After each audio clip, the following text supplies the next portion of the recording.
জিওগ্রাফার্স আমরা এখন প্যাস্টোরালিজম বা বিশ্বব্যাপী পশুপালন সম্বন্ধে জ্ঞান লাভ করব। তো পশুপালন বলতে আমরা সাধারণভাবে কি বুঝি? বিভিন্ন প্রকার গৃহপালিত পশু, নিম্ন অক্ষাংশের দিকে গরু, ছাগল, ভেড়া, একটু মরু অঞ্চলের দিকে গেলে আমরা দেখতে পাবো উট, আবার একটু উচ্চ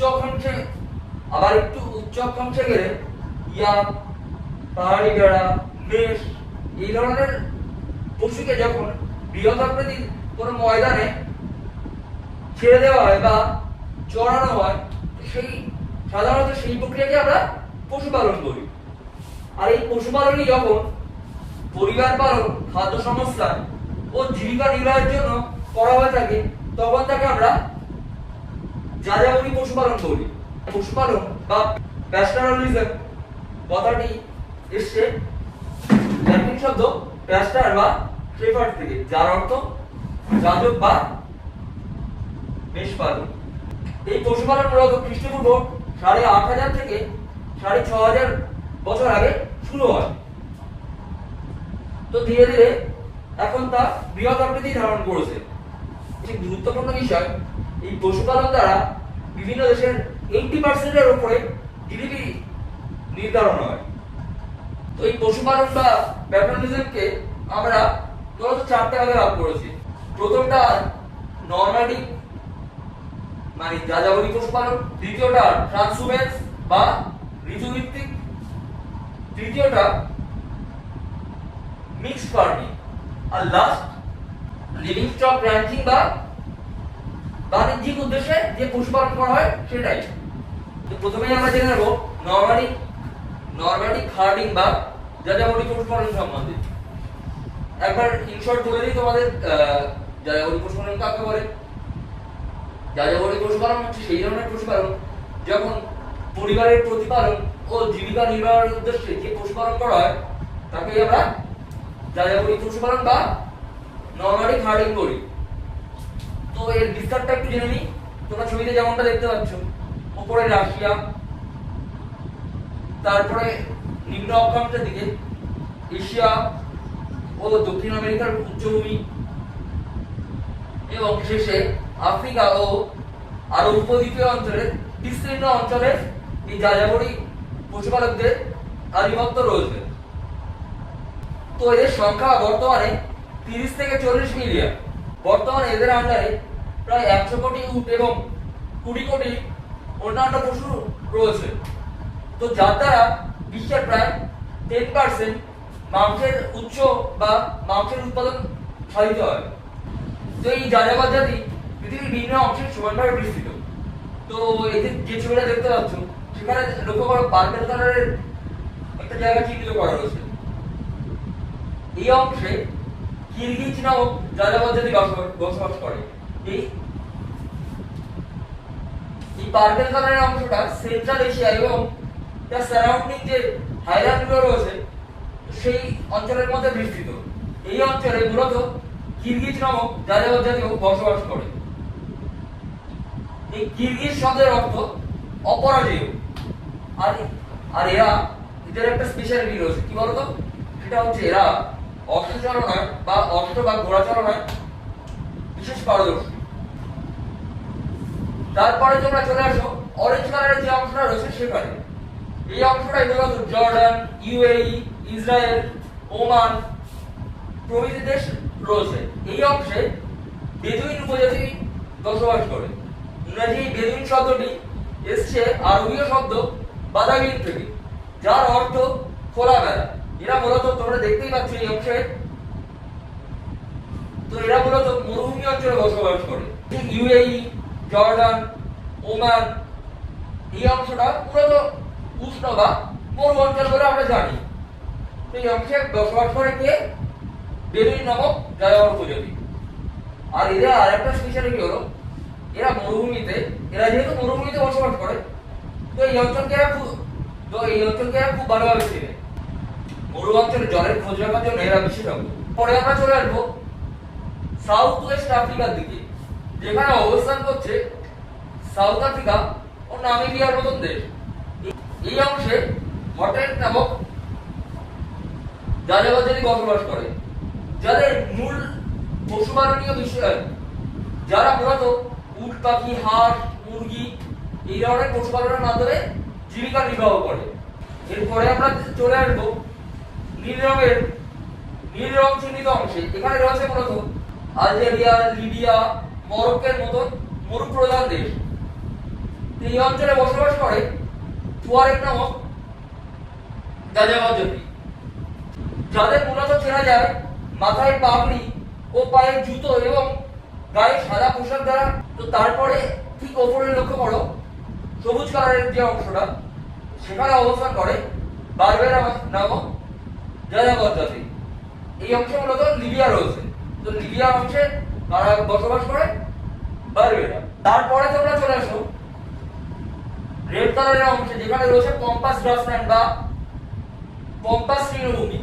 এটা মূলত আর্জেন্টিনা, উরুগুয়ে এই অঞ্চলে বিস্তৃত। এই অঞ্চলে বসবাস করে গৌচ নামক যাযাবর জাতি। এদেরকে আবার আমেরিকায় কাউবয়ও বলা হয়। তো এবার আমরা ট্রান্সহুমেন্স বা ঋতুভিত্তিক পশুপালন সম্বন্ধে জানবো।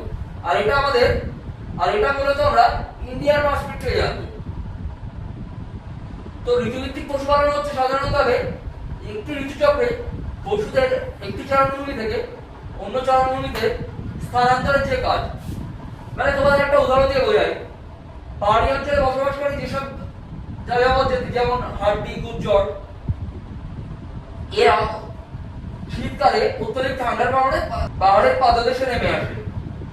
আবার যখন ঠান্ডা কমে যায় তখন তারা আবার ওপরে নিজেদের জায়গায় গিয়ে বসবাস শুরু করে। তোমরা একটু লক্ষ্য করলে দেখতে পারবে হাই অল্টিটিউড বা উচ্চ অক্ষাংশে বেশ কিছু জায়গা যেমন কেদারনাথ, অমরনাথ, বরবা, খারদুংলা পাস এইসব অংশ একটু নির্দিষ্ট সময় বন্ধ থাকে অত্যধিক ঠান্ডার কারণে। সেই অনুযায়ী এরা পশুচারণকে এইভাবে শিফট করে। এই প্রসেসটাকে আমরা ট্রান্সহুমেন্স বা ঋতুভিত্তিক পশুপালন করব। তোমরা এই যে ছবিটা দেখতে পাচ্ছ এটা ভালো করে একটু দেখো। এখানে আমরা দেখতে পাচ্ছি উত্তরাংশ জম্মু কাশ্মীর, হিমাচল প্রদেশ, উত্তরাখণ্ড অঞ্চলে ছাম্পা, হাড্ডি, গুজ্জর এই ধরনের যাযাবর জাতি বসবাস করে। আর এদের পশুপালনের মূল বিষয় কি?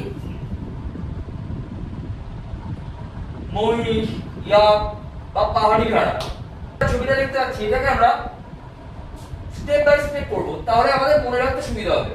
আর আমি আগেও বলেছি আমরা পড়বো কম, ইমাজিন করবো বেশি। তো জাস্ট এই ম্যাপটাকে মনে রাখো, আশা করি তোমাদের কোনো সমস্যা হওয়ার কথা না। আর যেভাবে পড়াচ্ছি আমার সাথে জাস্ট রিপিট করো। হ্যালো, শুনতে পাচ্ছ? এটাই বলছি, জাস্ট রিপিট করো, আমি বলছি আর আমার সাথে যাতে তোমরাও বলো। তো আমরা উত্তরে দেখতে পাচ্ছি জম্মু কাশ্মীর, হিমাচল প্রদেশ আর উত্তরাখণ্ড। এই অঞ্চলে ছাম্পা, হাড্ডি, গুজ্জর, ভুটিয়া এই ধরনের যাযাবর জাতি বসবাস করে। আর এরা মূলত মহিষ, ইয়াক, পাহাড়ি ভেড়া, মেষ এই ধরনের পশু চাষ করে।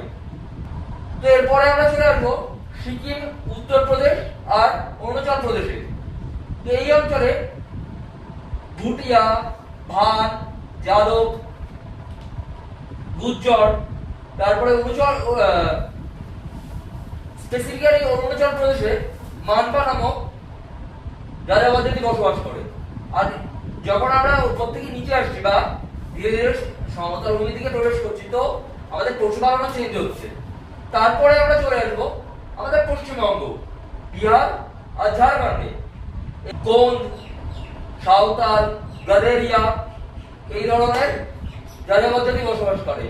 আর ছাগল, গরু, ভেড়া মূলত আর সাথে হাঁস, মুরগি। ছাগল, গরু, ভেড়া, হাঁস মূলত এই ধরনের চেনা পশুই পালন করে থাকে। তারপর আমরা নিচের দিকে চলে আসবো উড়িষ্যার ঘাসি, গালি, কেলা, সাঁওতাল। তার ছত্তিশগড়ে রেবারি, গল্লা, কুরমা, তেলেঙ্গানা ও অন্ধ্রপ্রদেশে বাঞ্জারা, কুরমা, গল্লা, রেবারি যাযাবর জাতি বসবাস করে। এই অঞ্চলের যাযাবর জাতি মূলত গরু, ছাগল আর উড়িষ্যায় বেশ কিছু উপজাতি শুয়োরও চাষ করে। তারপরে আমরা চলে আসবো তামিলনাড়ু, কর্ণাটক, মহারাষ্ট্র। তো এই অঞ্চলে আসার সাথে সাথে আমরা দেখতে পাবো ধীরে ধীরে যে পশুপালনের ধরনও চেঞ্জ হচ্ছে। যেমন যেমন তামিলনাড়ুতে টোডা, গল্লা, কুরমা, কর্ণাটকে বাবিল, কুরমা, লিয়াঙ্গার এবং মহারাষ্ট্রের বিখ্যাত যাযাবর জাতি ধানগার বসবাস করে। তো এই অঞ্চলে আমরা দেখতে পাই যে এরা গরু ছাগল বাদ দিয়ে মহিষ, হাঁস, অনেক সময় ভেড়াও পালন করছে। তো এরপরে আমরা চলে আসবো মধ্যপ্রদেশ, গুজরাট ও রাজস্থান অঞ্চলে।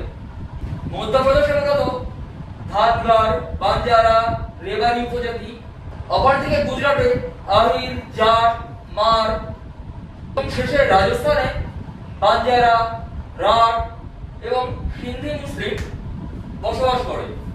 তো এই অঞ্চলে আবার গরু ছাগলের সাথে আমরা উট জাতীয় মরু অঞ্চলের পশুপালনের আধিক্য দেখতে পাই। শেষে রয়েছে হরিয়ানা ও পাঞ্জাব। এই অঞ্চলে রেবারি, বাঞ্জারা, গুজ্জর জাতীয় উপজাতি জাতীয় যাযাবর জাতি বসবাস করে।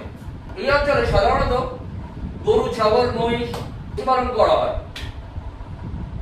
যাযাবর জাতিদের সম্বন্ধে পড়লাম। এদের দ্বারা আমাদের ভারতে প্রায় 53% দুধের চাহিদা এবং 74% মাংসের চাহিদা পূরণ হয়। তো এবার আমরা জানবো মিক্স ফার্মিং সম্বন্ধে। তো মিক্স ফার্মিং আর কিছুই নয়, যে পদ্ধতিতে শস্য চাষ এবং পশুপালন দুটোই একসাথে করা হয়, তো তাকে আমরা মিক্স ফার্মিং করব। ইউরোশীয় অঞ্চল, মার্কিন যুক্তরাষ্ট্রের কিছু অঞ্চল, আর্জেন্টিনার কিছু অঞ্চল, নিউজিল্যান্ডের কিছু অঞ্চল সহ বেশ কিছু জায়গায় এই মিক্স ফার্মিং এর বিস্তৃতি আমরা লক্ষ্য করতে পারি। তো এরপরে আমরা চলে আসবো কমার্শিয়াল ব্রিডিং বা বাণিজ্যিক পশুপালনে। তো যেখানে শুধু জীবিকা নির্বাহের জন্যই নয়, বরঞ্চ ব্যক্তিগত লাভের উদ্দেশ্যে যে পশুপালন করা হয়ে থাকে সেটাকে আমরা বাণিজ্যিক পশুপালন করব। তো এই বাণিজ্যিক পশুপালন বর্তমানে জনপ্রিয় থেকে জনপ্রিয়তর হচ্ছে এবং এটি প্রায় পৃথিবীর সর্বত্রই বিস্তৃত।